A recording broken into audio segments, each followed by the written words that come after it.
doctors will start with, oh, you have a neurological issue? Tell me the symptoms. Here's your medicine. And they'll see it as one disease. And I don't. The first thing I do is say, tell me the story. So if I was meeting with you, I'd say, tell me the story of Richard. I see it as a story that the body has gone through. And when you listen to the story, it always makes sense.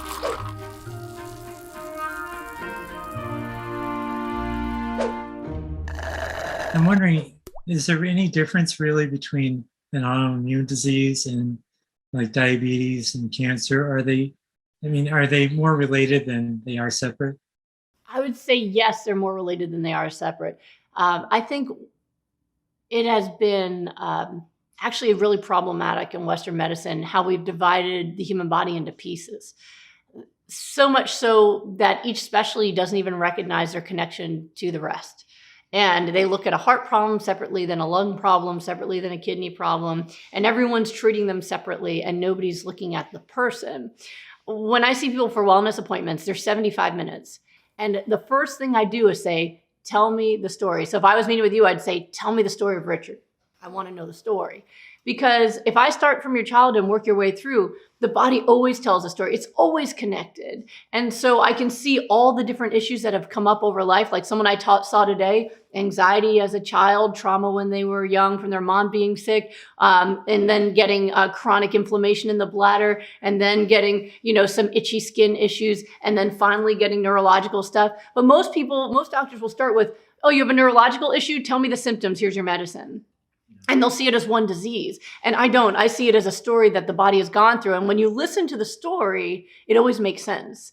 And so, yes, I think they are all connected. And the longer you have a stressful environment for your cells, whether that stressful environment is because of emotional stress, unhealthy eating stress, not enough sleep stress, whatever those stressors are, the longer you have that, the more likely you're going to have health problems. Now, the other part of it, especially with things like cancer, autoimmune disease, other diseases, is it's not just about the stress that makes you sicker, but it's also about having the ability to repair the damage. So, for example, COVID-19, right? Very timely example we're going through right now. Maybe someone's watching this 20 years from now, but at this moment, that's something that we're going through, right? When I've seen a lot of folks that have COVID-19 long haul syndrome, right? Where they're just not getting better from their symptoms.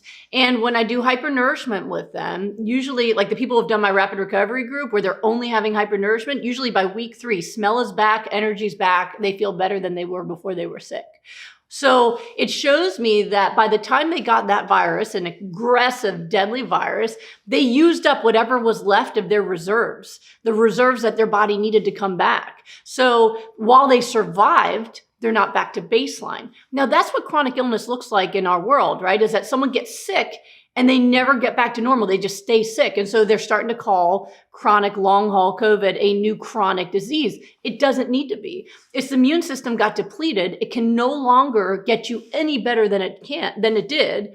And you can either, if you don't replenish those supplies, you will stay sick. If you replenish the supplies, you will finish recovery. So whether it is for COVID or cancer or autoimmune disease, one, yes, you want to stop getting sicker by eliminating the stress and getting yourself as happy as you can and do the work to overcome your trauma. Make sure you're getting enough sleep, right? Don't eat anything that makes you sicker like animal products or processed foods, but you also need to get the right ingredients in to allow your body to repair the damage. And those ingredients are vitamins and minerals and omega-3 fatty acids and water intake. And that's what hypernourishment is about. It's that overdose in nutrients that accelerates cellular repair.